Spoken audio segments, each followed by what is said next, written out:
Okay, girls, I'm going to go ahead and finish the notes from yesterday. Remember, they're out of order. So now on your page, I'm on example 3.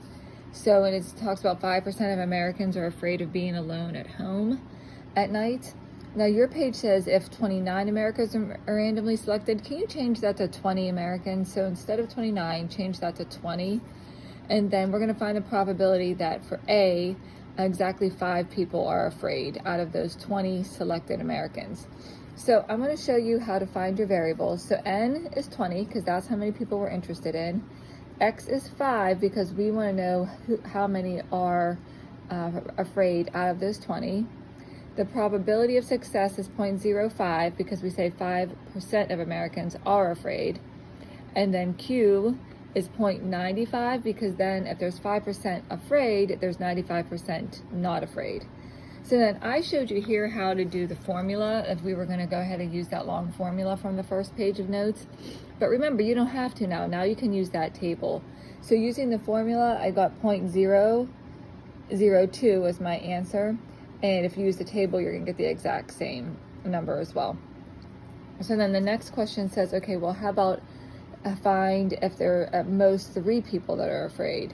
So then at most 3 means you would have to find 0, 1, 2, and 3. So again, my N is 20 because we're talking about 20 random Americans selected. My X values, I'm going to have to find out what happens when 0 people are afraid, 1 person, 2 people, and 3 because I have this at most here. My my probability of success is still that 0.05, and the probability of failure is that 0.95. Now again, I went ahead and did the formula and got the answer, but you guys, all you have to do is that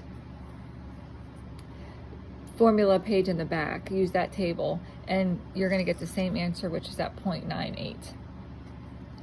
The last one talks about if you have at least 3 people are afraid. So at least means 3, 4, 5, up to that 20.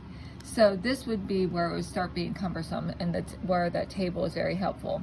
So again, all I did was N is 20, my X is 3 all the way to 20, my P is 0.05, and my Q is 0.95.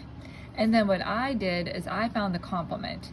So I found when X was equal to 0, 1, and 2, and then I subtracted that from 1. I just thought that might be easier, and another version of this so that you would have that example to do other problems if that would be helpful.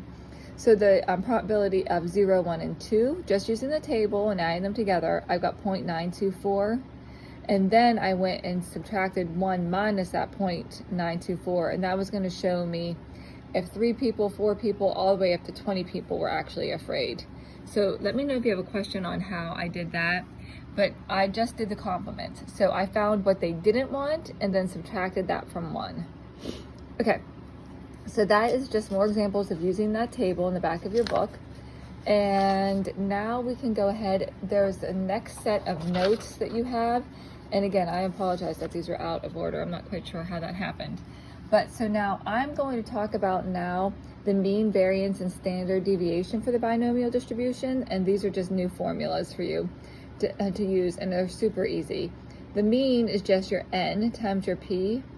Your variance is your standard deviation squared. So it's just N times P times Q. And your standard deviation is the square root of your variance. So let's do an example. I'm going to we'll go ahead and do this first example. If you toss a coin 4 times, find the mean and the variance and the standard deviation of that. So all you're going to do is say that I'm going to do this out of the way for you. Your mean is equal to your N times your P, and your N is 4 and your P is 1/2. And so when you multiply that, you're going to get 2. I'm just making sure you could see. Sorry, you couldn't see any of that.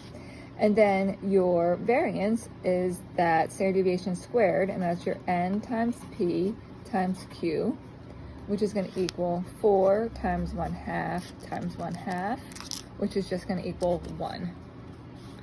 And then your standard deviation, is going to be the square root of your variance. So it'll just be the square root of N times P times Q.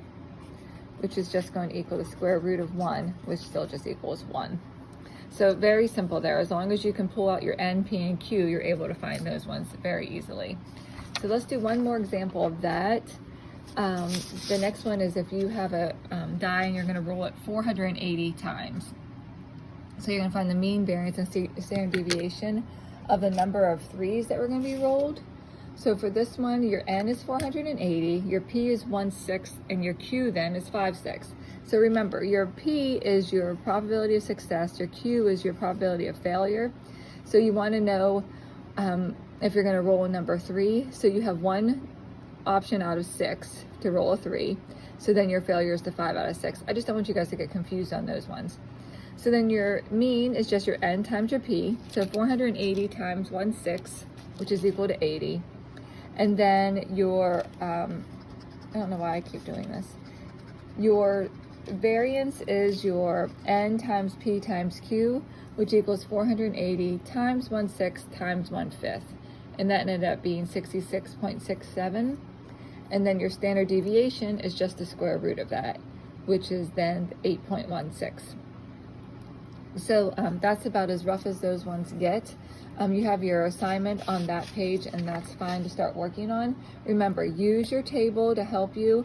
You can use the formula to double check your work, but that table is a really nice guide for you. Let me know if you have any questions on any of these assignments. I'll go through some of the problems tomorrow so you can see my work and how I did it. Again, just send me a message on Remind if you have any questions. Thanks, girls.